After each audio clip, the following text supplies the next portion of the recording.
Olá, pessoal! Pouco tempo atrás eu conversei com vocês lá nos stories do Instagram sobre memória intelectual e memória sensível. E muita gente não tinha ouvido falar sobre esses dois contextos da memória. Então, sim, nossa memória ela pode se formar de duas formas diferentes, que são justamente esses nomes que eu citei para vocês. E para vocês entenderem um pouquinho do que é cada tipo de memória, eu gostaria de antes passar por uma revisão. Enfim, precisamos saber que a memória ela é construída e da mesma forma ela pode ser treinada, ela pode ser trabalhada, podemos desenvolvê-la enquanto uma habilidade. E isso é feito desde as primeiras idades, desde a primeira infância, né? Então, por que a gente deve trabalhar a memória? Porque todo o nosso raciocínio posterior, conforme a gente vai amadurecendo, ele é galgado, ele é assentado justamente nesses processos. Nesse processo de memória que ficou lá instituído, que ficou lá muito bem trabalhado, muito bem formado. Para isso eu preciso ter boas experiências e para isso eu preciso também ter um treinamento focado nesse assunto. Mas vamos lá, para ficar mais prático, o que a gente pode dizer?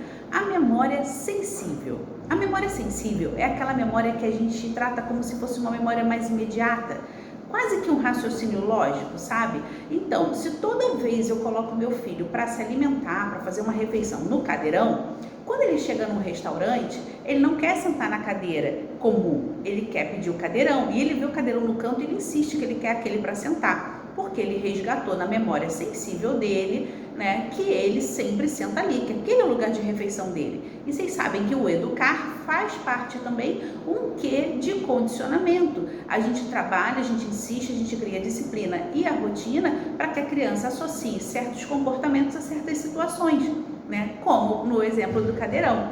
Então a criança já não mais insiste para ficar sentando no sofá, porque ela descobriu que o cadeirão é que é o lugar de comer.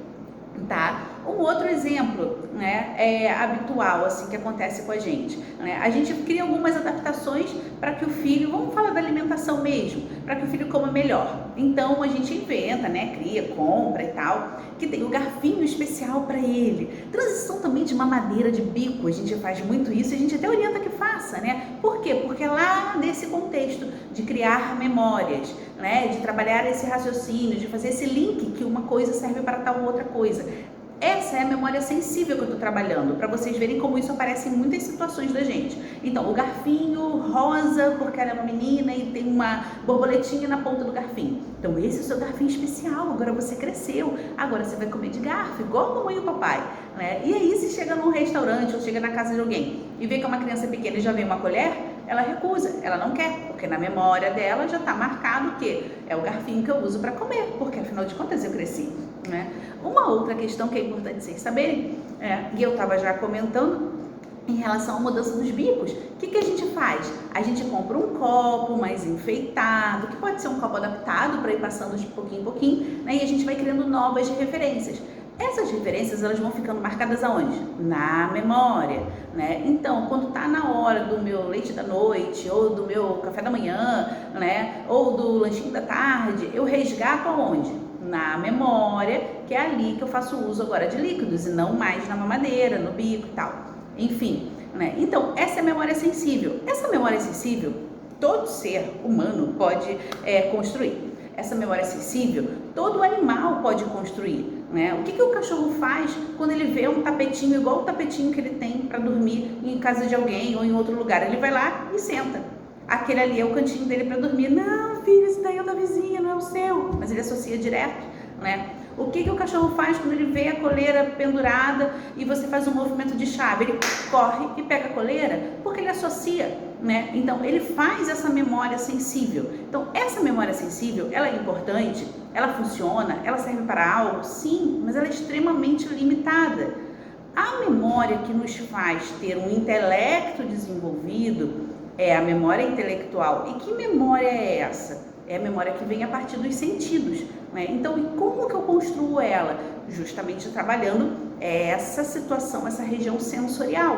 Então, o que me faz lembrar, Por exemplo, quando eu chego em casa e sinto cheirinho de café, nossa, gente, esse café tá com o cheiro da casa da minha avó. Foi um dos exemplos que eu citei lá no post que eu coloquei para vocês, né? Então, é uma memória que resgata, através dos sentidos, uma memória e que, em geral, é associada a uma memória mais de longo prazo. Então, trabalhar em relação aos sentidos, da mesma forma para o tato, da mesma forma, a gente falou de olfato, mas o gustativo, o visual, o auditivo. Então, quando a gente pensa em memória, construir uma memória eficiente, uma memória que vá nos trazer resultados futuros, a gente tem que trabalhar essa memória sensorial, essa memória de sentidos. Não podemos esquecer disso. E na criança pequena, promover esse resgate dessas situações, né, de percepção, do que você percebe, o que tem aqui, que cor é essa, tá pesado, é pequeno, é grande. Então, organizar esses elementos, esse vocabulário para que essa criança possa se desenvolver, desenvolvendo essas habilidades. Né? Eu posso fazer isso tardiamente? Eu posso, mas aí a gente não pode esquecer de um tema que eu também já publiquei aqui no canal, que é falar sobre o que? A plasticidade neuronal, as nossas podas neuronais. Então, quando eu faço isso precocemente, a tempo ótimo, eu estou alimentando as minhas conexões para que eu tenha um potencial muito melhor. Então, por que eu vou esperar? Né? Eu tenho que saber o time das coisas, principalmente quando a gente está falando de desenvolvimento infantil, para não deixar esse tempo passar. Daí pensa só, quando eu chego lá no meu processo de alfabetização, eu tenho esses elementos de memória muito mais desenvolvidos, ricos, né? Então eu tenho mais coisas, mais elementos a acessar. Quando eu começo a escrever uma redação, quando começa, né, o processo educacional em que a gente pede para a criança fazer uma frase sobre a figurinha ou sobre a palavrinha que foi sorteada, né, fazer uma descrição de cena, né, um pequeno texto com uma cena de apoio, né, aí sai uma frase, o texto dela é uma frase.